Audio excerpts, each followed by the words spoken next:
അതാണ് ഈ പടത്തിൽ ഒന്നാമത് തലപ്പാവും രാജാവിനെ പോലെ പകിട്ടുള്ള ആ ആടയാഭരണങ്ങളോടുകൂടി ആ പ്രൗഢിയോടുകൂടി നിൽക്കുന്ന ഡോക്ടർ പൽപ്പു എങ്ങനെയായെന്ന് നമ്മുടെ കുട്ടികൾ പഠിക്കണം.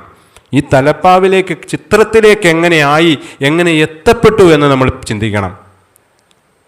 അനുവാദം കൊടുത്തില്ല തിരുവിതാംകൂർ രാജ്യത്ത്.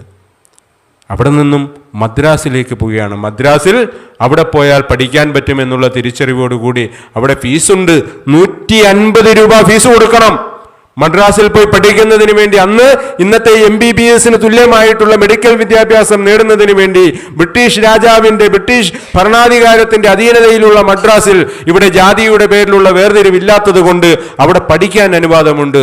അവിടെ ശാസ്ത്രീയ വിദ്യാഭ്യാസം ഇന്നും ഉണ്ടല്ലോ, ഫീസ് കൊടുക്കണം. അവിടെ അമ്മയോട് വന്ന് പറഞ്ഞു, അമ്മ ആഭരണങ്ങളെല്ലാം കൂടി വാരി കൊടുത്തു. ഉണ്ടായിരുന്ന ആഭരണങ്ങളെല്ലാം കൂടി വാരി കൊടുത്തു. ഏകദേശം 75 രൂപയോളം കിട്ടിയെന്നാണ് പറയുന്നത്. ബാക്കി പണത്തിന് വേണ്ടി ഭിക്ഷാടനം നടത്തി, ഭിക്ഷയെടുത്തു.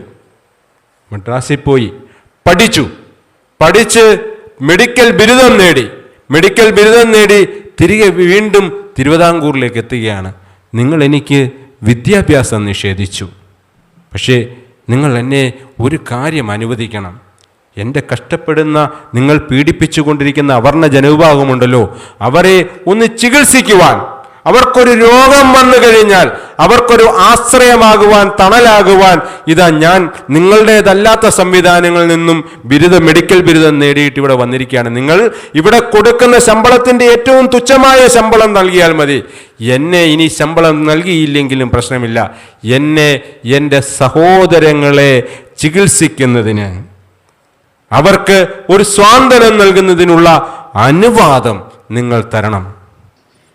നിന്റെ ജാതിയിൽപ്പെട്ടവൻ ചെയ്യേണ്ട ജോലികൾ ഇന്നതാണ് എന്ന് പറഞ്ഞ് വീണ്ടും പരിഹസിച്ചു പുറത്താക്കി.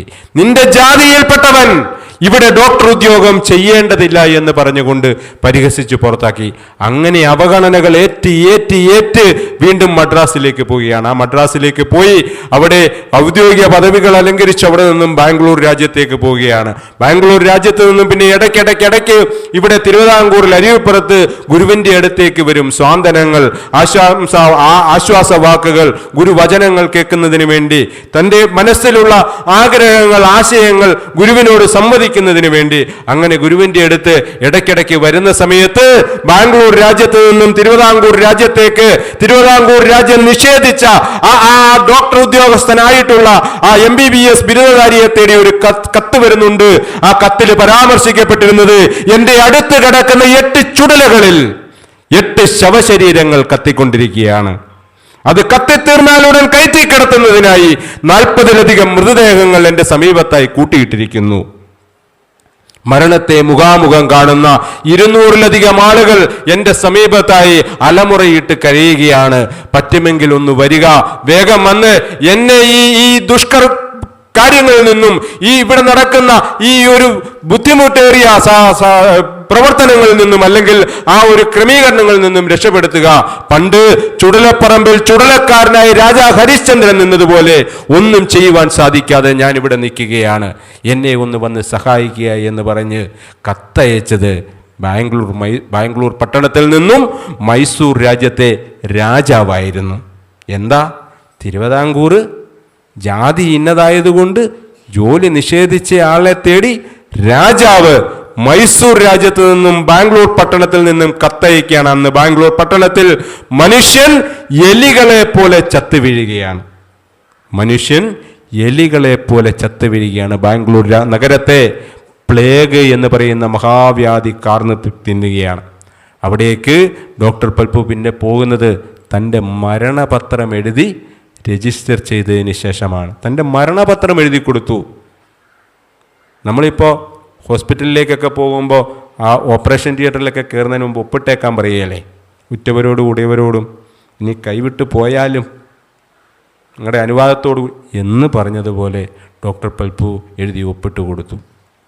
അവിടെ ചികിത്സ നടത്തി. ഇതിന് സാന്ദർഭികമായിട്ട് ചേർത്ത് വെക്കണം, മോഹൻദാസ് കരംചന്ദ് ഗാന്ധി മഹാത്മാവാകുന്നതിന് മുമ്പ് ഈ ഡോക്ടർ പൽപ്പുവിൻ്റെ പ്രായത്തിൽ, അതായത് ഇതൊക്കെ 40 വയസ്സിൽ താഴെയുള്ള കാലഘട്ടങ്ങളിലാണ്. ദക്ഷിണാഫ്രിക്കയിൽ തൻ്റെ ആദ്യത്തെ സമരം നടത്തുന്നത് എന്തിനു വേണ്ടിയാണെന്നറിയാമോ? ചരിത്രപരമായ വസ്തുതയാണ്. നമ്മളിതൊക്കെ തുലനം ചെയ്ത് മനസ്സിലാക്കണം. മഹാത്മാഗാന്ധിയാകുന്നതിന് മുമ്പുള്ള മോഹൻദാസ് കരംചന്ദ് ഗാന്ധി ദക്ഷിണാഫ്രിക്കയിൽ പ്ലേഗ് എന്ന് പറയുന്ന മഹാവിപത്ത് പടർന്ന് പന്തലിച്ച് പിടിക്കുമ്പോൾ അവിടെ ദക്ഷിണാഫ്രിക്കയിലെ ആരോഗ്യ വകുപ്പിന് എഴുതിയ കത്ത്, ആ കത്തിൽ പരാമർശിക്കുന്നത് കറുത്ത വർഗക്കാരായിട്ടുള്ള കാഫിറുകളായിട്ടുള്ള ആഫ്രിക്കക്കാർക്കൊപ്പം കഴിയുന്നത് കൊണ്ടാണ് ഇന്ത്യക്കാരായിട്ടുള്ള ഞങ്ങൾക്ക് ഈ പകർച്ചവ്യാധി പിടിക്കുന്നത് എന്നാണ്. പിന്നീട് മഹാഗുരുതൃപാദങ്ങളെ ശിവഗിരിയിൽ വന്ന് കണ്ടതിന് ശേഷം മഹാത്മാവായ മാറിയ മോഹൻദാസ് കരംചന്ദ് ഗാന്ധി, മഹാത്മാഗാന്ധി, അതിൻ്റെ 100ാം ശതാബ്ദി ആഘോഷമാണ് നമ്മളിപ്പോൾ നടത്തിയത്. അവിടെ നിന്ന് പോയത്, ശിവഗിരിയിൽ നിന്ന് പോയതിന് ശേഷം അവിടെ ആ വടക്കേ ഇന്ത്യയിൽ ചെന്ന് പറയുന്നത് ഭാരതത്തിൻ്റെ സ്വാതന്ത്ര്യം എന്ന് പറഞ്ഞാൽ ലോകത്തിലുള്ള സകല കറുത്ത വർഗക്കാരുടെയും സ്വാതന്ത്ര്യം എന്നാണ്. അപ്പോൾ ഞാൻ ഇവിടെ നിന്നും ചിലത് കൊണ്ടുപോയി എന്നാണ് മഹാത്മാഗാന്ധി പറഞ്ഞത്, അല്ലേ? പത്രമാധ്യമങ്ങളിലൊക്കെ പറഞ്ഞത് ഗുരുവിൻ്റെ അടുത്ത് നിന്നും വന്നതിന് ശേഷം ശിവഗിരിയിൽ നിന്നും ഞാൻ ചിലത് കൊണ്ടുപോയതെന്താ? സവർണ മേധാവിത്വം എന്നുള്ള ആ അഹംഭാവം ഇല്ലാതാക്കിക്കൊണ്ട് ഗുരുവിൻ്റെ അടുത്ത് നിന്ന് മാനവരാശിയെല്ലാം സമന്മാരാണ് എന്നുള്ള ബോധ്യം ആ ഒരു മാവിലച്ചാറിൻ്റെ ആ ഒരു രസം നുകർന്നുകൊണ്ട് ഗുരു പഠിപ്പിച്ചു കൊടുത്തപ്പോൾ അവിടെ മഹാത്മാവായി മാറിയ മഹാത്മാഗാന്ധി തൻ്റെ 10 മടങ്ങ് മഹത്വം വടക്കേ ഇന്ത്യയിൽ ചെന്ന് പ്രകടിപ്പിക്കാനുള്ള സാഹചര്യമുണ്ട്. ഇവിടെ നമ്മൾ ഡോക്ടർ പൽപുവിനെയും ആ മോഹൻദാസ് കരംചന്ദ് ഗാന്ധിയെയും കൂടെ വേണമെങ്കിൽ നമ്മളുടെ ഹൃദയത്തിൽ വെച്ചൊന്ന് തുലനം ചെയ്യാം, ഹൃദയഭാഷയിലൊന്ന് തുലനം ചെയ്യാം. തൻ്റെ നിറയൗവനത്തിലാണ് 2 കൂട്ടരുടെയും 2 കാര്യങ്ങൾ. ഒന്ന്, തൻ്റെ മരണപത്രം എഴുതി രജിസ്റ്റർ ചെയ്തതിന് ശേഷം രോഗശുശ്രൂഷയ്ക്കായി ഇറങ്ങിയ ഡോക്ടർ പൽപു. മറ്റൊന്ന്, കറുത്ത വർഗക്കാരായ കാഫിറുകൾക്കൊപ്പം കഴിയുന്നതാണ് ഞങ്ങളുടെ രോഗകാരണമെന്ന് പറഞ്ഞ മോഹൻദാസ് കരംചന്ദ് ഗാന്ധി. അങ്ങനെ ആ ഡോക്ടർ പൽപുവിൻ്റെ അടുത്തേക്കാണ് ആദ്യ വിദ്യാഭ്യാസ സ്പോൺസറാക്കുന്നതിന് വേണ്ടി കുമാരുവിനെ കൊണ്ട് കൊടുക്കുകയാണ്. കുമാരുവിനെ കൊണ്ട് കൊടുത്തിട്ട് പറയുകയാണ്, ഇവനെ നല്ലവണ്ണം പഠിപ്പിക്കണം, ഇവനെ പഠിപ്പിച്ച് മിടുക്കനാക്കണം എന്ന് പറഞ്ഞുകൊണ്ട് ഗുരുവിനെ അടുത്തേക്ക് ഈ ട്രെയിനിൽ പോയി ഗുരുവും കുമാരവും കൂടി ബാംഗ്ലൂർ പോയി ഡോക്ടർ പൽപുവിനെ ഏൽപ്പിക്കുകയാണ്. അതിനുശേഷമാണ് മദ്രാസിലും കൊൽക്കട്ടയിലും ബാംഗ്ലൂരിലുമൊക്കെ പഠിച്ച് മിടുക്കനായി കുമാരു ഇവിടെ തിരികെ വരുന്നത്. കുമാരു ഇവിടെ തിരികെ വരുന്ന സമയത്ത് വൈദ്യം പഠിപ്പിക്കുന്നതിന് വേണ്ടി നാരായണ പിള്ളയെ വിടുന്നുണ്ട്, തച്ചുശാസ്ത്രം പഠിപ്പിക്കാൻ വിടുന്നുണ്ട്, ശങ്കരൻ പരദേശിയെ വേദവിധി പ്രകാരമുള്ള വൈദിക കർമ്മങ്ങൾ പഠിക്കുവാനായിട്ട് അരുവിപ്പുറത്ത് നിന്ന് ഗുരുതൃപാദങ്ങൾ അയക്കുന്നുണ്ട്. ആ തൃപ്പാദങ്ങൾ ഇവരെയെല്ലാം അയച്ച് ഏകദേശം 1895 കാലഘട്ടമായപ്പോൾ, അല്ലെങ്കിൽ 1900 കാലഘട്ടമായപ്പോൾ ഇവരെല്ലാവരും കൂടി തിരിച്ചു വരികയാണ്. ഇവർ തിരിച്ചു വരുമ്പോൾ അരുവിപ്പുറത്തെ ക്ഷേത്ര സംവിധാനങ്ങൾ, വിഗ്രഹം ആരാധനയ്ക്ക് വേണ്ടി അവിടെ ക്ഷേത്രമില്ലാതെ പ്രതിഷ്ഠ നിർവഹിച്ച് അതിനുശേഷം ക്ഷേത്രമുണ്ടായ അരുവിപ്പുറം അവിടെ വാവൂട്ടി യോഗവും അരുവിപ്പുറം ക്ഷേത്ര പരിപാലന യോഗവുമായി വികസിപ്പിക്കപ്പെട്ട് ഒരു പ്രത്യേകമായ സംവിധാനങ്ങളൊക്കെ ക്രമീകരിച്ച് നാടിനെയും നാട്ടാരെയും ഒരുമയോട് കൂടി ജാതിഭേദം മതദ്വേഷം ഏതുമില്ലാതെ സർവരും സോദരത്വേന വാഴുന്ന ഒരു മാതൃകാ സ്ഥാനമായി മാറി നിലകൊണ്ടിരിക്കുന്ന കാലത്തേക്കാണ് ഒരു ത്രിവേണി സംഗമം പോലെ ഡോക്ടർ പൽപുവും കുമാരുവുമൊക്കെ ഗുരുവിനടുത്തേക്ക് എത്തുന്നത്. അവിടെ 1903 ആയപ്പോഴത്തേക്കാണ് അരുവിപ്പുറം ക്ഷേത്ര പരിപാലന യോഗത്തെ 1903 ജനുവരി മാസം 7-ാം തീയതി ആയപ്പോൾ ആലോചനകൾ നടത്തി അരുവിപ്പുറം ക്ഷേത്ര പരിപാലന യോഗത്തെ അരുവിപ്പുറം ശ്രീനാരായണ ധർമ്മപരിപാലന യോഗമാക്കി മാറ്റുന്നത്, അല്ലേ? അരുവിപ്പുറം ശ്രീനാരായണ ധർമ്മപരിപാലന യോഗമാക്കുന്നു. അത് വീണ്ടും 1903 മെയ് മാസം 15-ാം തീയതി ആകുമ്പോൾ രജിസ്ട്രേഷൻ നടപടികൾ പൂർത്തീകരിച്ചു വരുന്നു.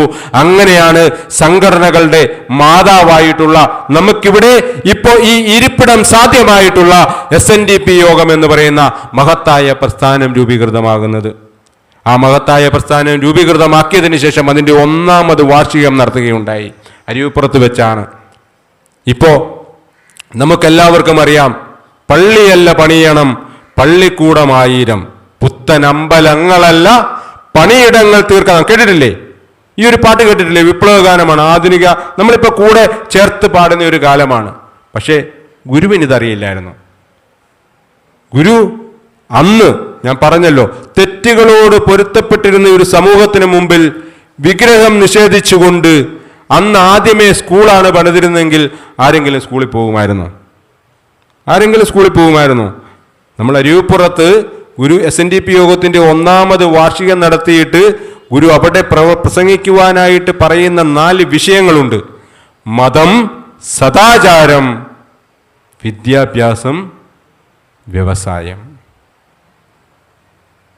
അഷ്ടലക്ഷ്യങ്ങൾ പിന്നീട് എപ്പോഴാണ് പറയുന്നത്? തീർത്ഥാടനത്തിനാണ് അഷ്ടലക്ഷ്യങ്ങൾ പറയുന്നത്, ശിവഗിരി തീർത്ഥാടനം. ആദ്യം ഗുരു ധർമ്മപ്രചാരകരെ, നമുക്ക് ധർമ്മപ്രചാരകർ വേണം. നമ്മുടെ ധർമ്മപ്രചാരകരെ കൊണ്ട് നമ്മൾ ആദ്യം ആളുകളിലേക്ക് പഠിപ്പിക്കേണ്ടത് മതം, സദാചാരം, വിദ്യാഭ്യാസം, വ്യവസായം. ആ 4 ലക്ഷ്യങ്ങൾ അഷ്ടലക്ഷ്യങ്ങളിലേക്ക് ഗുരു അവസാനം കൊണ്ടുചെന്ന് എത്തിച്ചു. വിദ്യാഭ്യാസം ശുചിത്വം, ഈശ്വരഭക്തി, സംഘടന, കൃഷി, കച്ചവടം, കൈത്തൊഴിൽ, ശാസ്ത്ര സാങ്കേതിക വിദ്യ.